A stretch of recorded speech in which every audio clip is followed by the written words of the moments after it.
जैन बेटा तो जो है वो इम्पॉर्टेंट टॉपिक्स कवर करेंगे। यहाँ पे मैं जो आपको क्वेश्चंस करवाऊंगी उसमें क्या है कि जब हम जीके पढ़ते हैं ना बेटा, तो कुछ टॉपिक्स को हमें इलेबोरेट करना होता है, कुछ टॉपिक्स को शॉर्ट में करना होता है। सबसे पहले हम ज्योग्राफी के उन टॉपिक्स को प्लस स्टैटिक जीके के क्या करेंगे हम बेटा, जियो के उन टॉपिक्स को प्लस स्टैटिक जीके के उन टॉपिक्स को लेंगे जिसमें से क्वेश्चन कवर करने की ज़्यादा हमें लगता है कि ज़्यादा क्वेश्चन इसमें से आ सकते हैं। जैसे आज हम ले रहे हैं बेटा आपका natural vegetation and different type of the forest in India, because forest में से आपको पता है ये कई इंपॉर्टेंट क्वेश्चन जो है बेटा आपके कवर होते ही होते हैं फॉरेस्ट में से। समझ में आ गया? ठीक है, तो फॉरेस्ट के हम इंपॉर्टेंट क्वेश्चंस को आज कवर करने वाले हैं। देखते हैं कि इसमें से कौन कौन से क्वेश्चंस आपके बनते हैं और कैसे कैसे बनते हैं। अगर आप प्रीवियस ईयर का पेपर देखेंगे ना बेटा, एक हमने वीडियो डाला है एसएससी के पेपर का, तो आपने वहां पे जरूर देखा होगा कि आपके क्वेश्चन जो है ना वो बहुत ही मतलब एक वैरायटी ऑफ क्वेश्चंस आपको आ जाते हैं। साथ में आपको करंट अफेयर्स के भी मैं कुछ इंपॉर्टेंट चीजें जो है बेटा वो डिस्कस जो है वो करने वाली हूँ। ठीक है, तो सबसे पहले शुरू करते हैं हम नेचुरल वेजिटेशन। ठीक है, नेचुरल वेजिटेशन की अगर मैं आपको बात बताऊं बेटा, तो आप यहाँ पे देख सकते हो इंडिया में इतने ही तरह के फॉरेस्ट जो है बेटा वो हमारे लिए क्या रहते हैं, अवेलेबल रहते हैं। कौन से फॉरेस्ट है? टाइडल है, ट्रॉपिकल है, डेसिडियस है, thorn and the Himalayan vegetation, simply. ठीक है, इसमें आपको मैक्सिमम क्वेश्चन जो कवर होते हैं बेटा वो आपके एवरग्रीन और डेसिडियस, इसमें से ज्यादा क्वेश्चंस कवर होते हैं as compare to the other topics. समझ में गए? अदर फॉरेस्ट की अगर हम बात करते हैं तो यहाँ पे सबसे पहले हम फॉरेस्ट से रिलेटेड, इसमें करंट अफेयर के क्वेश्चंस भी बनेंगे बेटा, बट वो हम करंट अफेयर वाली क्लास में ही करेंगे। यहाँ पे हम देखेंगे ना, आप यहाँ पे देखना कि कॉन्स्टिट्यूशनल प्रोविजंस आपको देखने हैं आपके बेटा फॉरेस्ट के साथ, किसके साथ? फॉरेस्ट के साथ कॉन्स्टिट्यूशनल प्रोविजंस कौन कौन से जुड़े हैं, है ना। यहाँ देखेंगे बेटा कि फॉरेस्ट जो है वो हमारी कौन सी लिस्ट में आता है, कंकरेंट लिस्ट में आता है। अब आपको सबसे पहले ये जानना जरूरी है बेटा कि कंकरेंट लिस्ट होती क्या है। ठीक है, तो पहले आप इसको रखेंगे कंकरेंट लिस्ट, समवर्ती सूची, हिंदी में क्या बोलते हैं, समवर्ती सूची। देखो सूची क्या होती है बेटा, लिस्ट क्या होती है, सूची जिसको आप बोलते हैं, ये हमारे होते हैं सब्जेक्ट। क्या होते हैं बच्चे? सब्जेक्ट्स होते हैं। ठीक है, जिसके ऊपर हमारी जो गवर्नमेंट्स हैं वो क्या बनाती हैं बेटा, लॉज बनाती हैं। क्या बनाती है? हमारे लिए लॉज बनाती है। ठीक है, अगर हम लिस्ट की बात करें, सब्जेक्ट्स की बात करें, तो हमारे पास 3 आते हैं। सबसे पहले आपका कौन सा आता है बेटा, यूनियन आता है, और फिर उसके बाद आपका स्टेट आता है, मतलब आपकी केंद्रीय सूची, राज्य सूची, और आपकी उसके बाद आती है कंकरेंट। ठीक है, क्या आती है बेटा, कंकरेंट। कंकरेंट का मतलब क्या होता है, जिसमें बोथ, दोनों ही लॉज बना सकते हैं। बोथ समझ में आ रहा है? ऐसे टॉपिक्स जिसके ऊपर बेटा राज्य सरकार भी कानून बनाती है और केंद्र सरकार भी कानून बनाती है, ऐसे टॉपिक्स हमारे आते हैं कंकरेंट लिस्ट में। समझ में आया पुत्र? ठीक है ना। तो जैसे मैं आपको थोड़ा सा एग्जांपल दे देती हूँ, आपको एग्जांपल से बहुत अच्छे से समझ में आ जाएगा। कंकरेंट लिस्ट में जो हमारे टॉपिक्स आते, जैसे कि एजुकेशन, है ना, एडुकेशन, और आप उसको एजुकेशन कुछ भी बोल सकते हो, ये आपका दोनों ही लिस्ट में आता है। दोनों ही लिस्ट में मतलब आपने देखा होगा कि स्टेट गवर्नमेंट के भी स्कूल्स होते हैं और सेंट्रल गवर्नमेंट के भी बेटा स्कूल्स होते हैं। समझ में आ गया? वैसे ही आपको ये क्वेश्चन एग्जामिनेशन में पूछा जा सकता है। क्वेश्चन क्या है कि फॉरेस्ट कौन सी लिस्ट में इंक्लूडेड है, तो आप बोलेंगे कंकरेंट लिस्ट में इंक्लूडेड है, और ये 7th schedule of the Indian constitution में बताया गया है। कहाँ बताया गया है बच्चे? 7th schedule of our constitution, इसमें ये सारी बातें बोली गई हैं। और 42nd अमेंडमेंट, अमेंडमेंट मैं आपको बताऊंगी, इंपॉर्टेंट अमेंडमेंट्स है बेटा, बहुत ज्यादा इंपॉर्टेंट, आपको पेपर में से क्वेश्चन उसमें से पूछे जाते हैं। तो यहां देखो 42nd अमेंडमेंट एक्ट ऑफ 1956, उसमें क्या किया गया था, फॉरेस्ट एंड आपका जो protection of wild life and animals and the words जो है वो स्टेट से कंकरेंट लिस्ट में डाला गया था। तो आपको ये भी जानना जरूरी है कि पहले, बिफोर दिस, जब ये कंकरेंट लिस्ट में जाती, इससे पहले वो कौन सी लिस्ट में थी पुत्र? It was in the state list. कौन सी लिस्ट में थी? State list. तो यहाँ पे ये बन जाता है आपका एक क्वेश्चन। क्या बन जाता है बेटा? ये आपका एक क्वेश्चन। मैं आपको बाद में टॉपिक जब हमारा हो जाएगा तो I try to give you some questions related with the forest. समझ में आ गया? ठीक है, उसके बाद नेक्स्ट देखते हैं कि आर्टिकल 51AG, है ना, मतलब आपने ये आर्टिकल याद रखना है 51A जी, ये डील करता है fundamental duties of every citizen. हर एक सिटीजन की फंडामेंटल ड्यूटीज क्या है उसके साथ क्या करता है बेटा, डील करता है। ठीक है ना, क्या चीज बोली मैंने आपको, आपका आर्टिकल 51A जी, है ना, वो डील करेगा कि हमारी फंडामेंटल ड्यूटी है कि हम अपने फॉरेस्ट्स को, हम अपने जंगलों को क्या करें बेटा, सेफ रखें, उनको सेव करें, ये हमारी ड्यूटी है, ये हमारी फंडामेंटल ड्यूटी है और आर्टिकल 51A में बोला गया है। और आपका आर्टिकल 48A, कौन सा आर्टिकल बोला, 48A जो आपका आर्टिकल है बेटा, that is a directive principle of state policy.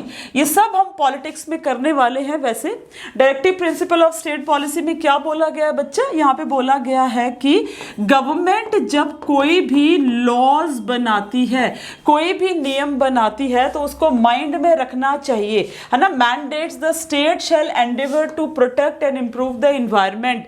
तभी तो आपके ये सारे wild life and all this, तभी तो आपके लॉज बनते हैं। वाइल्ड लाइफ प्रोटेक्शन एक्ट 1972 अभी 2001 में बना, उसके बाद अभी 2020 में फिर से उसको डिस्कस हो रहा है, अभी वो पास हुआ है। उसमें कई सारे ऐसे आपके एनिमल्स हैं, ऐसे कई ब्रीड्स हैं, ऐसे कई स्पीशीज हैं जिनको जो है वो सेव किया गया है। ठीक है, वो आपका करंट अफेयर का क्वेश्चन है। तो ये डायरेक्टिव प्रिंसिपल में आता है बेटा आर्टिकल 48 में, और यहाँ पे आता है आर्टिकल 51A और ब्रैकेट में जी। ठीक है ना, उसके बाद देखेंगे बेटा कि अगर हम इसकी बात करते हैं तो India's forest are currently governed by the national forest policy of 1988, लेकिन ये नेशनल फॉरेस्ट पॉलिसी है 1972 का wild life and protection act है। उसके अंडर हमने बहुत सारे एनिमल्स की कैटेगरी को, even the species of some endangered flora, ठीक है, वो भी उसमें जो था बेटा ऐड किया गया था। ठीक है, उसके बाद अगर हम नेक्स्ट चीज देखें तो द नेक्स्ट क्वेश्चन बेटा आपने यहाँ पे देखना, ये सारे आपके क्वेश्चन बनते हैं कि Indian state of the forest report 2019 के अकॉर्डिंग ऐसा बोला गया है कि आपका जो टोटल एरिया है आपका 3.28 million square kilometre, 3.28 million square kilometre, ये तो आप जानते ही हैं कि ये आपके क्या है, पूरे आपके देश का, मतलब पूरे इंडिया का एरिया है। इस पूरे एरिया का 33% पार्ट जो है बेटा that should be covered by the forest. उसमें क्या होने चाहिए, जंगल होने चाहिए। ये किस कब बोली गई थी बात बेटा, ये बोली गई थी आपके the Indian state of the forest report 2019 उसके अकॉर्डिंग। ठीक है, कि इतने होने चाहिए, जबकि इस रिपोर्ट ने, मतलब ये जो आपकी रिपोर्ट आई थी इसने पब्लिश किया था कि 24.56%, अभी और इंक्रीज हो गया होगा, बट रफली अगर आप देखें तो 24% एरिया में जंगल है। और रिक्वायर्ड जो है वो कितना होता है बेटा, टर्म हमारे रिक्वायरमेंट कितनी है, 33%। दो चीजों को आपने यहाँ पे ध्यान में रखना है। ठीक है, अभी रिसेंटली कितना है और कितना रिक्वायर्ड होना चाहिए। Now see the type of forest. अब हम क्या देखते हैं बेटा, टाइप ऑफ फॉरेस्ट देखते हैं, reserve forest, protected forest and unprotected forest. हम तीन कैटेगराइजेशन में फॉरेस्ट को क्या करते हैं बेटा, बांटते हैं तीन तरह से। ठीक है, तो यहाँ पे देखेंगे under the direct supervision of the government, ठीक है, looked after by the government, ये आपके प्रोटेक्टेड है। इन फॉरेस्ट में किसी की भी एंट्री अलाउड नहीं होती है, जो आपके रिजर्व फॉरेस्ट है, ना कोई कमर्शियल पर्पसेस के लिए ना ही ग्रेजिंग के लिए। जो प्रोटेक्टेड फॉरेस्ट है बेटा उसको भी सरकार प्रोटेक्ट करती है, बट जो लोकल लोग है ना बेटा वो अलाउड होते हैं कि वो जाए वहां से फ्यूल वुड और ये सब चीजों को जो है वो वहां से लेके आ जाए, बट हाँ सीरियस डैमेज नहीं करेंगे। और आपके अनप्रोटेक्टेड फॉरेस्ट, अनक्लासिफाइड फॉरेस्ट, जैसे आप जंगलों में आपने देखा होगा ना, आपके विलेजेस के अराउंड लोग गाय भैंसे पालते हैं, तो वो उनको कहीं चराने लेके चले जाते हैं, लकड़ियां लेके आ जाते हैं, फ्रूट्स बोलते हैं हम घास काटेंगे, ये हमारा एरिया लाइक दिस। तो ये होते हैं आपके अनक्लास्ड फॉरेस्ट, यहाँ पे कोई रिस्ट्रिक्शन नहीं होती। ठीक है, आप ग्रेजिंग कर सकते हो, नो डाउट। ट्री कटिंग इतना ओपन नहीं है, मतलब ओपनली गवर्नमेंट तो करती है बट लोग काटते हैं जो अनक्लास्ड फॉरेस्ट रहते हैं। आपका बेटा जो टोटल फॉरेस्ट कवर, ठीक है ना, जैसे आप मान लो कि 24% जो है वो टोटल हमारे कंट्री में क्या है, जंगल है। पूरे जंगल का 24% पे क्या है बेटा, एरिया में जंगल है। तो 24% का 24% का जो 53 है उसमें हमारे रिजर्व फॉरेस्ट है बेटा। 24 का 29% पे हमारे कौन से है, प्रोटेक्टेड फॉरेस्ट है। और 24 का ही 18% पे हमारे अनप्रोटेक्टेड फॉरेस्ट है। समझ में आ गया, ठीक है। तो ये आपके लिए जो एक इंपॉर्टेंट यहाँ पे क्या बन जाता है बेटा, एक इंपॉर्टेंट क्वेश्चन बन जाता है, कितने एरिया में कैसे कैसे जो है बेटा हमारी फॉरेस्ट है, ठीक है। अब इस मैप पे देखो बेटा, ये मैप पे देख के आपको समझ में आ जाएगा, आपको ऐसे कुछ और टेंशन लेने की ज़रूरत है नहीं कि हमारे जंगल जो है ना वो कैसे डिवाइड होते हैं। तो सबसे पहले देखेंगे बेटा हमारे tropical rain forest. Tropical rain forest में यहाँ पे आपको एरिया कवर करके दिखा रही हूँ ना, इनको जो है आपने थोड़ा सा देखना है। ट्रॉपिकल रेन फॉरेस्ट, ठीक है। ट्रॉपिकल रेन फॉरेस्ट जो है हमारे कहाँ जैसे आते हैं, these are the tropical rain forest. ये पूरा एरिया कवर करते हैं बेटा ट्रॉपिकल रेन फॉरेस्ट। उसके बाद है tropical deciduous forest. Tropical deciduous forest, तो आप देखेंगे ये वाला जो आपका लाइट ग्रीन वाला जो एरिया है ना पूरा का पूरा, ये वाला, ये सारा जो आपको दिख रहा है, ये आपके डेसिडियस फॉरेस्ट है। माउंटेन फॉरेस्ट और माउंटेनस फॉरेस्ट, तो ये वाले फॉरेस्ट है, ये जंगल है, ये जंगल है, सारे आपके माउंटेनस है। मैनग्रोव फॉरेस्ट देखेंगे बेटा, तो जहां पे भी डेल्टास बनते हैं, रीजन दिख रहा है ना आपको कहाँ डेल्टास बनते हैं वहां पे। और थॉर्न फॉरेस्ट की बात करेंगे तो आपका ये वाला area Gujarat, Rajasthan, Punjab, Haryana plus peninsular plateau, जहां पे प्रायद्वीपीय भारत, जहां पे बारिश नहीं होती है, वो आपके कौन से फॉरेस्ट आते हैं बेटा, थॉर्न फॉरेस्ट आते हैं। समझ में आ गया। तो ये डिवीजन है, इन्हीं को हम आगे जो है बच्चे वो करने वाले हैं, इन्हीं को आगे हम स्टडी करेंगे। सिंपल सी बात है। किन किन को स्टडी करने वाले हैं बच्चे, यहाँ पे देखोगे आप, नंबर 1 है आपका tropical evergreen and semi evergreen forest, tropical deciduous forest, tropical thorn forest and shrubs, mountainous forest और mountain forest and mangrove forest. यही है आपका इंपॉर्टेंट फॉरेस्ट का सिलेबस, जिसमें से आपको बच्चे क्या कवर होंगे, क्वेश्चन जो है वो आएंगे। समझ में आया। देखो फॉरेस्ट वाला जो टॉपिक है ना बेटा, उसमें से आपको क्वेश्चन ड्राइव करने पड़ेंगे, शॉर्टकट में नहीं चलेगा वो। शॉर्टकट में भी मैं आपको बताऊंगी कि how you can do in a shortcut. इसमें आप ट्रिक्स भी नहीं लगा सकते, फॉरेस्ट में आपको बड़े फैक्टफुल तरीके से बेटा चलना होता है। समझ में आ गया। तो सबसे पहले हम देख रहे हैं बेटा, किसको देख रहे हैं, that is your tropical evergreen और सेमी एवरग्रीन फॉरेस्ट। यहाँ आगे बढ़े इससे पहले मैं आपको एक बात यहाँ पे जरूर बताऊंगी, फिर हम आगे बढ़ेंगे। यहाँ पे मैं आपको इंडिया का मैप बना के दिखा रही हूँ, ये देखना, ठीक है। कलर चेंज करती हूँ अभी इसका, ये देखो। तो बच्चे यहाँ से जाती है आपकी इक्वेटर, वो ट्रॉपिक ऑफ कैंसर, ठीक है। तो 23.5 डिग्री नॉर्थ, ये आपकी क्या हो जाती है बेटा, इसको हम बोलते हैं कैंसर, ट्रॉपिक ऑफ कैंसर, ठीक है। और बिल्कुल आपके इंडिया के पास से जाएगी 0 डिग्री इक्वेटर। समझ में आ गया। ये जाती है आपकी बिल्कुल इंडिया के पास में ही है, जो उसका सर्दर्न वाला हिस्सा ना उसके पास में आती है। तो यहाँ पे एक चीज देखनी बेटा, जो आपका ये इक्वेटर वाला हिस्सा होता है ना, यहाँ पे कौन सी वाली आपकी वो मिलती है, कौन सी वाली आपकी वेजिटेशन जो है बेटा वो मिलती है, बेसिकली इसको बोलते हैं इक्वेटोरियल वेजिटेशन। इक्वेटोरियल, इक्वेटर के पास जो मिलेगी वो इक्वेटोरियल। उसके पीछे रीजन क्या है, एक तो वहाँ पे बारिश बहुत ज़्यादा होती है, नंबर 1 रेन, सेकेंड वहाँ पे वेदर जो है वो बहुत ज़्यादा वार्म एंड मॉइस्ट, ठीक है। मॉइस्चर बहुत होता है, ह्यूमिड बहुत ज़्यादा होता है, ह्यूमिड बहुत ज़्यादा होता है, मॉइस्चर बहुत ज़्यादा होता है, साथ में बारिश होती है, ठीक है। तो उसको हम बोलते हैं इक्वेटोरियल। अब देखो ना बेटा, जैसे जैसे हम इक्वेटर से ऊपर जाते जाएंगे थोड़ा थोड़ा चेंज आएगा, ज़्यादा नहीं तो हल्का सा आएगा। तो जैसा आपका इक्वेटोरियल क्लाइमेट होगा वैसे ही आपका ये एवरग्रीन फॉरेस्ट होंगे जिनकी हम अभी बात कर रहे हैं। बिल्कुल इक्वेटोरियल की तरह ही, वैसे ही वेजिटेशन, वैसी ही बारिश यहाँ पे होती है, वैसा ही मौसम यहाँ पे होता है। सिर्फ थोड़ा सा फर्क है कि इनको हम एवरग्रीन भी बोल देते हैं, ट्रॉपिकल बोलते हैं क्योंकि ट्रॉपिक ऑफ कैंसर से नीचे की तरफ को है, ठीक है ना। और कभी कभी सेमी एवरग्रीन भी बोल देते हैं, बिकॉज डेसिडियस और आपका इक्वेटोरियल मिक्स हो जाता है, तो हम इनको क्या बोल देते हैं बच्चे, सेमी एवरग्रीन फॉरेस्ट भी बोल देते हैं। समझ में आ गया पुत्र, ठीक है। चलो, तो आप समझ गए, इनको एवरग्रीन इसलिए बोला जाता है क्योंकि वो एक साथ अपने सारे पत्ते ना नहीं झाड़ते हैं, धीरे धीरे मतलब ऐसा लगता है कि वो all together they are not shedding their leaves. अब यहाँ पे देखो, constitute those part, wait colour change कर लेते जरा पेन का, ठीक है ना, which have the annual rainfall. अब जब भी आप फॉरेस्ट करेंगे ना बेटा, तो आपने एक चीज याद रखनी है, दैट इज रेनफॉल।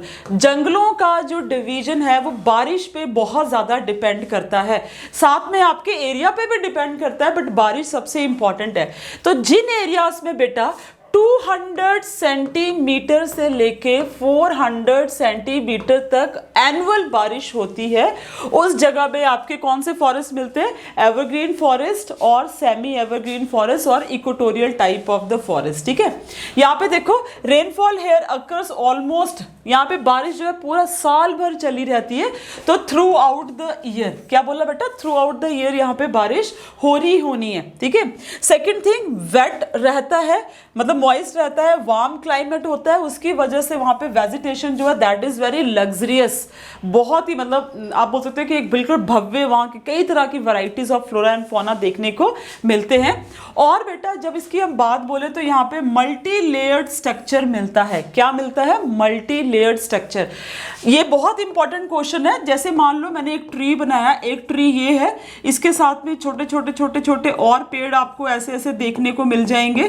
ठीक है ना, ऐसे अलग अलग स्ट्रक्चर में, और इन्हीं के ऊपर क्या चली रहती है? वाइन्स, जो बेल होती है। तो ऐसा आपको मतलब मल्टी लेयर्ड, कभी बहुत ऊंचे, क्योंकि यहाँ बारिश होती है, पेड़ ज्यादा होते हैं तो घने ज्यादा होते हैं, घने होने की वजह से सनलाइट नहीं आती है। सनलाइट बहुत जरूरी है फोटोसिंथेसिस के लिए, खाना बनाना है, इसलिए ऊंचे ऊंचे ऊंचे ऊंचे होते रहते हैं। समझ में आ गया? तो that is why these are the multi layered structure. क्या बोलेंगे इसको बेटा? मल्टी लेयर्ड स्ट्रक्चर बोलेंगे। ठीक है, आगे देखो, पेड़ जो है अपनी पत्तियां नहीं गिराते एक डेफिनेट टाइम ऑफ पीरियड पे, जैसे कि बता डेसिडेस में आप देखो ऑटम सीजन जो आजकल चला है, जब मैं रिकॉर्डिंग कर रही हूँ तब की बात बता रही हूँ बेटा। ठीक है ना, अब तो विंटर्स ही आ गए और इससे पहले तो पत्ते झाड़ देते, एकदम झड़ जाते हैं, फिर नए पत्ते आते हैं। इसमें क्या होता है? डेफिनेट टाइम नहीं है, झड़ते रहते हैं, आते रहते हैं, और सारे पेड़ एक साथ पत्ते झड़ते भी नहीं है उनके।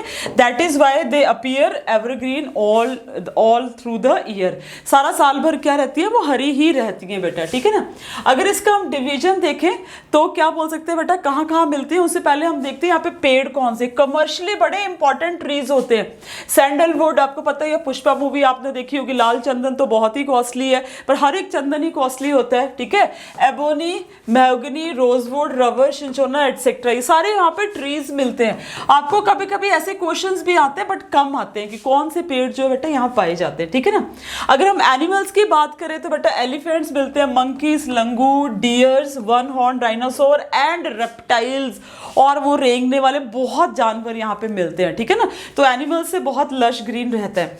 आपके लिए सबसे इंपॉर्टेंट क्या पार्ट है बेटा यहाँ पे? एरिया।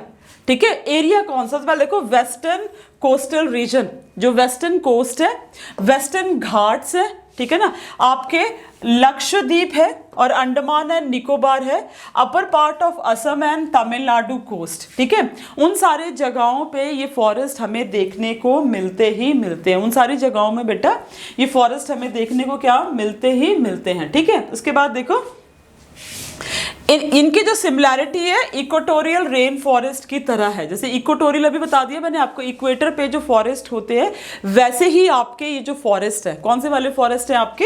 ये आपके एवरग्रीन और सेमी एवरग्रीन जंगल जो है बेटा वो होते हैं। तो आपने यहाँ पे करना क्या है? अब आप बोलोगे कि मैम सबसे इंपॉर्टेंट चीज क्या है? सबसे इंपॉर्टेंट चीज है आपके दिस वन।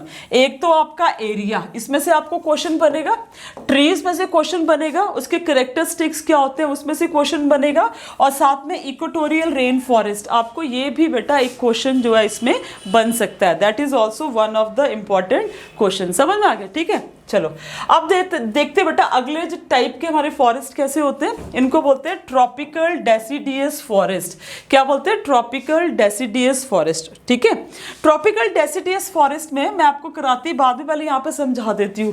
पहले मैंने आपको बोला कि जब भी हम जंगलों की बात करते हैं तो हम किसकी बात करेंगे? रेनफॉल की, बारिश की बात करेंगे। ठीक है ना, तो जो ट्रॉपिकल डेसिडियस फॉरेस्ट है बेटा वो भी दो तरह से डिवाइड होते हैं। एक आप इसको बोलते हैं मॉइस्ट, ठीक है, या तो वेट।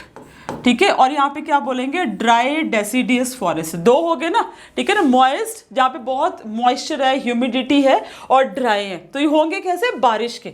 जो मॉइस्ट होते हैं बेटा वो 200 सेंटीमीटर से लेके, ठीक है ना, आपकी जो बारिश होती है दैट इज 100 सेंटीमीटर, सॉरी, ठीक है, 100 सेंटीमीटर से 200 सेंटीमीटर के बीच में यहाँ पे क्या होती है, बारिश होती है। और जो ड्राई है वहां पे आपका 70 सेंटीमीटर से एनुअली 100 सेंटीमीटर के बीच में क्या होती है, बारिश होती है। तो जैसे बारिश होगी वैसे वहां पे पेड़ पौधे होंगे, वैसे वहां पे जानवर होंगे, और कभी कभी उसकी मिट्टी भी थोड़ा सा डिपेंड करती है कि फॉरेस्ट कैसा रहेगा। सेकेंड थिंग बेटा आप जो इसके बारे में याद रखोगे दैट इज बहुत इंपॉर्टेंट क्वेश्चन है, इनको हम क्या बोलते हैं, मॉनसून फॉरेस्ट।